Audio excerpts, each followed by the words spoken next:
Oke. Jadi dari Matius pasal 1 sampai 17 ya. Kemarin banyak hal yang disampaikan juga oleh Kak Evi ya. Katakan di sini bahwa kita melihat bahwa nenek moyang dan status raja, ya dia adalah Kristus itu sendiri, dia adalah raja itu sendiri yang turun ke dunia untuk menyelamatkan kita.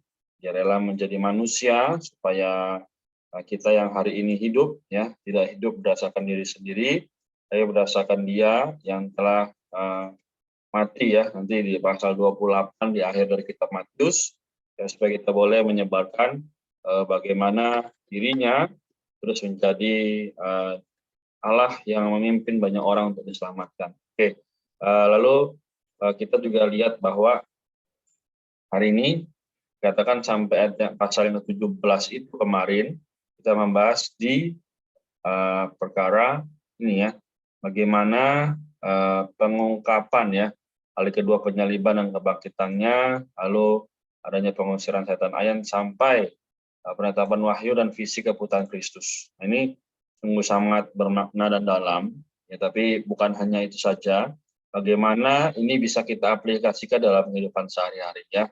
Jadi moga malam ini pembacaan juga memuatkan dan menerangi kita semua, agar semakin hari kita juga dikuatkan. Oke, kita mulai baca. Setelah itu nanti kita sharing dan sedikit tanya jawab bagi yang ingin bertanya ya.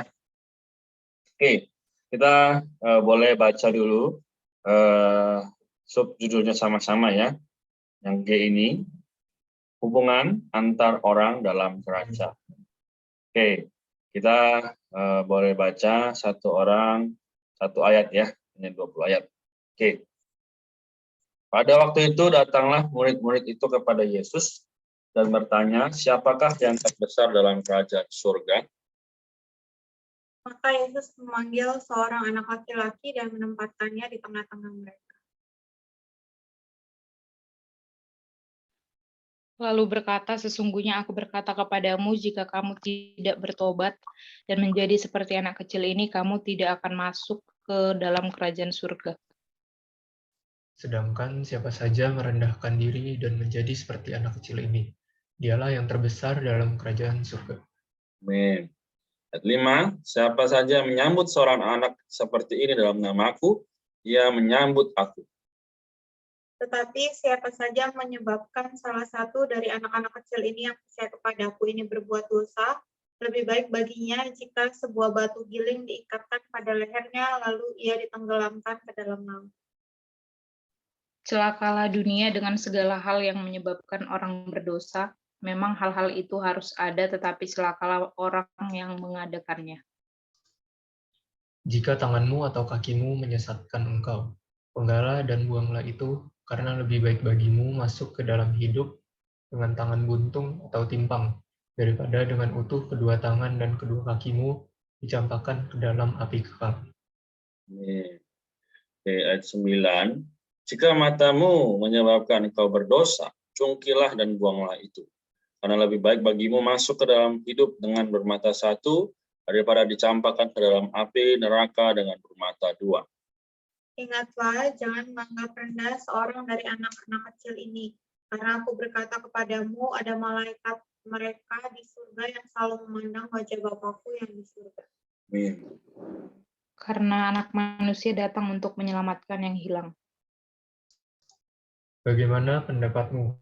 Jika seorang mempunyai 100 ekor domba dan seekor di antaranya sesat, tidakkah ia akan meninggalkan yang 99 ekor di pegunungan dan pergi mencari yang sesat itu? Dan aku berkata kepadamu, sesungguhnya jika ia berhasil menemukannya, lebih besar kegembiraannya atas yang seekor itu daripada atas yang ke-99 ekor yang tidak sesat. Demikian juga Bapakmu yang di surga tidak menghendaki supaya seorang pun dari anak-anak ini hilang. Apabila saudaramu berbuat dosa, tegurlah dia di bawah 4 mata. Jika ia mendengarkan nasihatmu, engkau telah mendapatnya kembali. Jika ia tidak mendengarkan engkau, bawalah seorang atau 2 orang lagi, supaya atas keterangan 2 atau 3 orang saksi, perkara itu tidak disangsikan. Jika ia tidak mau mendengarkan mereka, sampaikanlah soalnya kepada jemaat. dan jika ia tidak mau juga mendengarkan jemaat, pandanglah dia sebagai seorang yang tidak mengenal Allah atau seorang pemungut cukai. Sesungguhnya aku berkata kepadamu, apa yang kamu ikat di dunia ini akan terikat di surga, dan apa yang kamu lepaskan di dunia ini akan terlepas di surga. Dan lagi aku berkata kepadamu, jika dua orang daripadamu di dunia ini sepakat meminta apapun juga, permintaan mereka itu akan dikabulkan oleh Bapakku yang di surga. Sebab di mana 2 atau 3 orang berkumpul dalam namaku, di situ aku ada di tengah-tengah mereka. Amin. Oke, jadi kita satu orang dapat 5 ayat ya. Dari 20 ayat ini menyatakan bahwa adanya hubungan antara orang di dalam kerajaan. Ya. Jadi hari ini, ya aku mulai dulu. Kita sebagai orang-orang yang telah diselamatkan dengan darah Tuhan, ya, dia telah mati di kayu salib, mati bangkit menjadi roh yang menghidupkan dalam kita, yang membawa kita harusnya apa? Memiliki satu tujuan, yaitu menjadi umat kerajaan. Dan umat kerajaan ini tidak bisa hanya sekedar menjadi, oh, aku telah orang yang diselamatkan gitu. Tapi apa? Katakan di ayat yang kedua, ya, maka Yesus memanggil seorang anak kecil dan mendapatkannya di tengah-tengah mereka. Kenapa? Karena dikatakan di ayat yang ketiga, sesungguhnya aku berkata kepadamu, jika kamu tidak bertobat dan menjadi seperti anak kecil ini, kamu tidak akan masuk ke dalam kerajaan surga. Wah, jadi sekali lagi murid-murid juga pasti bingung ya. Nah, kita juga bingung hari ini apa hubungannya dengan saya, apa hubungannya dengan aku gitu ya. Nah, jadi teman-teman sekalian malam ini, jika kita melihat adanya anak kecil, berarti anak kecil apa? Hanya mendambakan satu hal, yaitu apa? Yang disukai. Ya. Ada contoh ya, atau saya juga pernah cerita, jadi ada anak kecil, dia sedang main mobil-mobilan, ya, atau sedang main hal yang dia buat menarik gitu ya. Tapi ketika itu dia ada lihat burung di depan jendela ya, ada pohon, ada burung bertengger di sana. Nah, kita pasti akan berpikir, anak kecil itu akan memilih mobilnya, tapi ternyata salah. Anak kecil itu melihat burung itu dan begitu indah ya. Artinya apa? Anak kecil itu polos ya, murni. Dia bisa dengan mudah suka terhadap satu hal dan tidak bisa menyukai yang lain. Ya. Demikian pun dengan anak kecil yang diceritakan di sini. Ketika anak kecil atau kita menjadi seperti itu, pasti kita akan mendambakan Tuhan dan tidak akan memiliki atau memikirkan yang lain. Gitu. Nah, jadi hari ini kita sebagai orang-orang muda terutama banyak hal ya membuat kita menarik, tapi semoga kita menjadi kembali seperti anak kecil hatinya.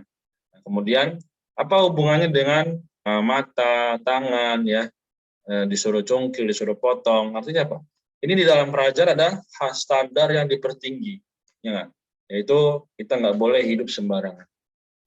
Kita nggak boleh hidup sesuai dengan apa yang kita pandang benar sendiri. Ya, oleh karena itu sekarang di awal tahun ini 2022 kita punya banyak kesempatan untuk bisa berbicara bagi Tuhan, ya, membicarakan Tuhan kepada keluarga, kepada teman-teman kita. Gunakanlah kesempatan itu. Ya, memang ada hal-hal yang mungkin membuat kita susah. Ya, membuat kita tidak ada kekuatan atau bahkan tidak ada daya untuk ya semangat aja susah, gimana mau bicara bagi Tuhan. Tapi kita sekali lagi lihat ya, katakan di sini ada satu ayat yang memberkati, yaitu ayat 19 ya. Dan lagi aku berkata kepadamu, jika ada orang daripadamu di dunia ini sepakat meminta apapun juga, permintaan mereka itu akan dikabulkan oleh Bapakku yang di sorga. Jadi hari ini ya kita memiliki rekan ya, rekan rohani siapapun itu, kita ajak berdoa, ya pasti Tuhan memberikan kita damai sejahtera. Tuhan memberikan kita kasih karunia. Agar apa? Agar dirinya bisa bertambah dalam kita dan kita bisa memberkati orang lain melalui perkataan, melalui sikap, tingkah laku maupun doa kita buat mereka. Ya, jadi inilah dari ke-20 ayat ini yang bisa singkat. Kalau teman-teman ada yang mau sharing silahkan, bagian mana yang memberkati. Nanti kalau masih ada waktu, aku tambahin lagi di akhir. Amin. Puji Tuhan.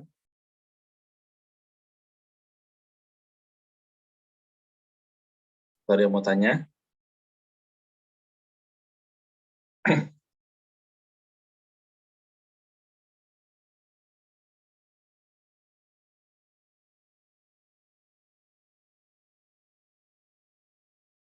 Oh, bagus deh. Ya, Yang ayat 8 dan 9 itu kan agak, aku pas pertama baca sih kayak, waduh, agak ngeri ya. Kalau tangan berbuat dosa, suruh penggal. Kalau mata menyebabkan dosa, suruh jungkil gitu.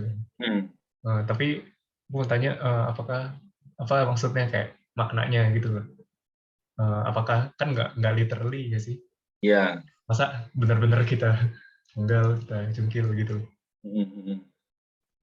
Oke, di sini kita lihat ya catatan kaki ini ya, ada catatan kakinya diarahkan ke pasal 29 ya, ayat 29 dalam pasal 5 ya, kita lihat sama-sama. Jadi penggal sama cungkil ini sama ya. Penekanan hukum baru kerajaan dalam ayat ini menunjukkan keseriusan dosa dalam hubungannya dengan kerajaan sorga dan perlunya menyingkirkan motivasi dosa dengan cara apapun. Tindakan yang diuraikan dalam ayat-ayat ini tidak dimaksudkan agar dilaksanakan secara harfiah, melainkan secara rohani seperti yang diwahyukan ya. Oke, jadi sekali lagi ini, nah Roma 8 dan 13 langsung menunjukkan ya bahwa apa? Sebab jika kamu hidup menurut daging, kamu akan mati. Tapi jika oleh roh kamu mematikan perbuatan-perbuatan tubuhmu, kamu akan hidup. Artinya apa? Jadi bukan secara literally, Axel bilang kita, wah ini habis berbuat dosa nih, potong. Habis ngelihat yang nggak benar, cungkil gitu ya. Bukan. Tapi justru karena ada pembacaan ini, ada hukum ini, ya kita di dalam roh, dalam perkara rohani, sadar gitu bahwa ketika aku tangan ini melakukan hal yang tidak benar, maka secara rohani tanganku ini mati gitu, tanganku pasti akan dipenggal. Nah, secara mata juga kalau kita melihat hal yang bukan seharusnya atau bukan yang Allah kehendaki, pasti juga mata kita akan menjadi tidak ada fungsinya bagi kerajaan Allah, perlunya dicungkil. Nah, jadi sekali lagi hari ini apa yang kita lihat, apa yang kita pegang, apa yang kita sandari. Nah, kalau hari ini kita sandari hal yang lain, kita pegang hal yang tidak berhubungan dengan kerajaan Allah, melihat-lihat hal yang bukan kerajaan Allah, perlu berhati-hati. Ya, maka sekarang kondisi manusia, ya, banyak yang mulai kehilangan sense of spiritual, ya, perasaan rohani. Nah, sekali lagi, jadi dalam kondisi ini kita perlu apa? Menyadari pentingnya untuk hidup bagi Allah. Ya, pentingnya untuk hidup bagi kerajaan Allah. Jadi sekali lagi bukan perkara saya sulit nih, saya nggak mampu. Tapi pentingnya kita belajar. Ya memang kita tahun-tahun yang lalu mungkin gagal, tahun-tahun yang lalu kita mungkin jatuh. Tapi hari ini yang masih ada kesempatan, mari gunakan ya seperti dalam kitab Wahyu. Dengan apa? Kita mengalahkannya dengan darah anak domba. Amin. Ya, puji Tuhan. Jadi semoga Tuhan menguatkan kita. Tuhan membawa kita semakin hari semakin dikuatkan. Amin. So? Amin. Thank you. Ya. Aku mau bertanya yang ayat 18 kok. Ya. Oke. Ya, jadi katakan sesungguhnya aku berkata kepadamu apa yang kamu ikat di dunia ini akan terikat di sorga. Nah, apa yang kamu lepaskan di dunia ini akan terlepas di sorga. Nah, ini memang beberapa orang pasti akan bingung ya. Tapi kalau kita lihat lagi sama-sama, ikat di sini apa? Kita betul-betul dikatakan mengikat berarti menyalahkan, melepas berarti mengampuni. Misalnya kita ambil contoh ya, kita berdoa. Jika kita berdoa itu, kita berdoa supaya Tuhan itu mengikat pekerjaan musuh, ya, mengikat supaya pekerjaan musuh itu tidak terus mengganggu kita, tidak mengganggu kaum beriman. Ya, pasti di sorga juga akan terikat.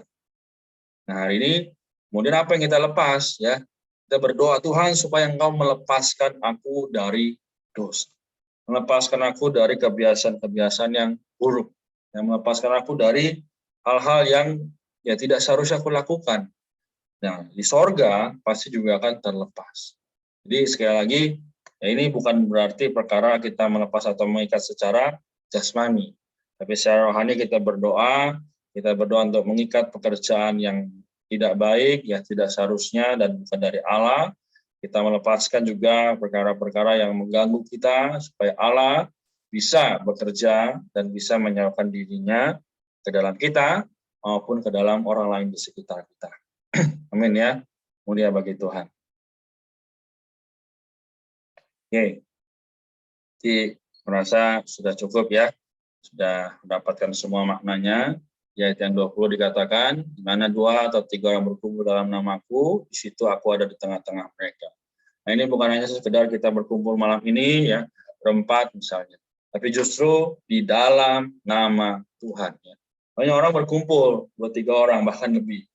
Tapi apakah dalam nama Tuhan? Ya, nah ini perlu jadi pertanyaan. Jadi sekali lagi, ketika kita di mana saja, kapan saja, dengan siapapun, ialah kita di dalam nama Tuhan. Ya, boleh berkumpul, boleh sama-sama saling menguatkan. Amin. Begitu, kalau tidak ada lagi, kita akan akhiri pembacaan malam ini. Ya, mulia bagi Tuhan atas kasih karunia-Nya yang tidak pernah berhenti atas kita. Oke, apakah ada yang mau mewakili untuk menutup dalam doa?